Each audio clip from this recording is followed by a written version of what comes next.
হারিয়ে তো যায় কত কিছুই, হাতের লাটিম, লাটাই ঘুড়ি, মানুষ সেও হারায়, হারিয়ে যায়, গেছে কত জনপদ, খসে পড়েছে ইতিহাসের পাতা থেকে কত মানুষ, কত সম্প্রদায়, কত গোষ্ঠী।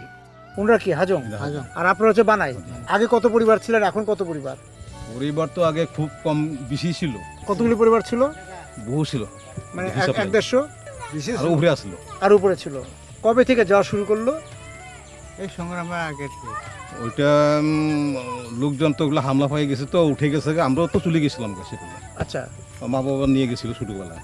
কোথায় নিয়ে গেছিল আপনাকে? ওই যে এদিকে মুশকিলা, এটা তো মুশকিলা, ওখানে মুশকিলা। আচ্ছা, মানে ওই যে মেঘালয়। মেঘালয়। আচ্ছা, ওখানে গেল, ওখানে থাকার পরে তখন দেখা যাইতেছে যে কিছু লোক ওইদিকে থাকি এলো, প্রায় বেশি লোকই থাকিয়েছে এখানে থেকে গেছে আর আসেন। আর কিছু লোক এখানে আসে, আমরা ওই যে মা বাবারা চলে আসলো। আপনারা চলে আসলেন। তা আপনাদের রোজগার কি? আপনারা মানে এই বানাই পরিবারের রোজগার কি ছিল? আমরা রোজগারটা মানে আপনার জায়গা জমি ছিল, এই জায়গা জমিগুলো হারাই গেছে বর্তমানে। আচ্ছা, আপনার বাবা দাদাদের জায়গা জমি ছিল? হ্যাঁ, ওই আমলেই চলে গেছে। ওই আমলে চলে গেছে। তখন আমরা এখন কি করবো? রোজগার যে দিন মজুরি করি, কিছু পারলে কিছু ক্ষেত খোলা করি, কোনো টঙ্কা বর্গা এগুলো করে থাকি। আর এগুলো পোলাপান যেগুলো লেখাপড়া আমরা কি করবো? আমরা এনে চাকরিজীবীর লোক নেই, এই বানায় জায়গার চাকরিজীবীর লোক চাকরিজীবী হয় নাই। পোলাপান লেখাপড়া করেছি ঠিকই, আয় পর্যন্ত বি পর্যন্ত করাইছি, লাইনে দিছি, লাইনে দিলে আমরা চাকরি আমরা করাইতে পারি না। আর হাজংদের কি অবস্থা?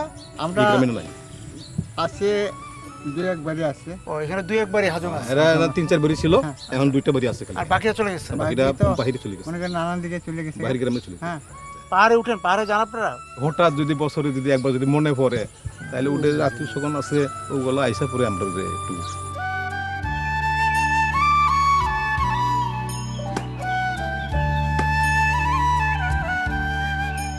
মোহনপুরকে দূর থেকে দেখি, জগতের সকল আনন্দ ওই পাহাড়ে।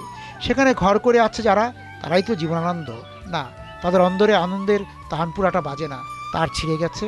যারা সঙ্গত দেবেন সেই মানুষেরাই যে হারিয়ে যাওয়ার কুয়াশাচ্ছন্ন পথে।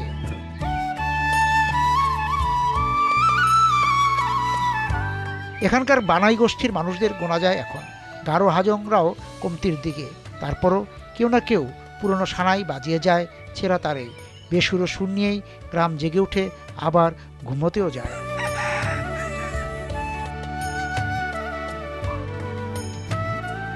এই সীমান্তর পারে কেমন লাগে? একদম ভারতের এই মেঘালয়ের পাহাড়ের নিচে কেমন লাগে? বেলায় তো আমরা শুরু থেকে সবসময় আনিগুনি করে আসি যাই, আমরা লাগে নিজের দেশের মতনই। তাই? তা আপনি এই যে এই গরু নিয়ে আর কি ওই পারে গেছিলেন একবারও? মানে ওই যে ওই বর্ডারে এই যে গরু দিয়ে আইসি, লয়ে আইসি। কেউ কিছু বাধা দেয় না, কোনো কিছু বলে না? না, কিছু করে আবার ওই পার থেকেও মহিলারা আসে?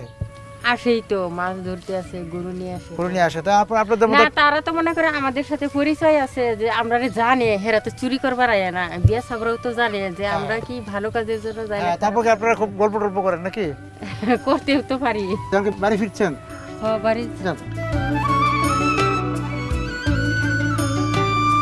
সরষে বুনো ফুলে মেঘার রোদে, ছাতি মেরালো পাহাড়ে ঝরনা, যখন রেল পথে হাঁটি তখন তুমি এসে বলো।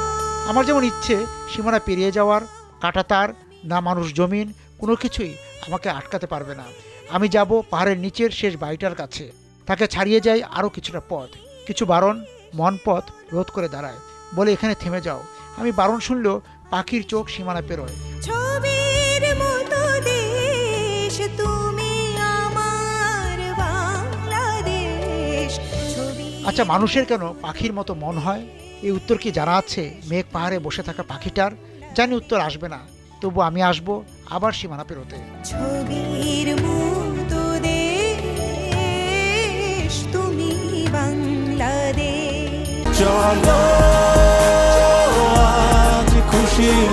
40 বছর ধরে অসংখ্য খুশির মিছিলে ছিল আইডিএলসি, থাকবে আগামীতেও।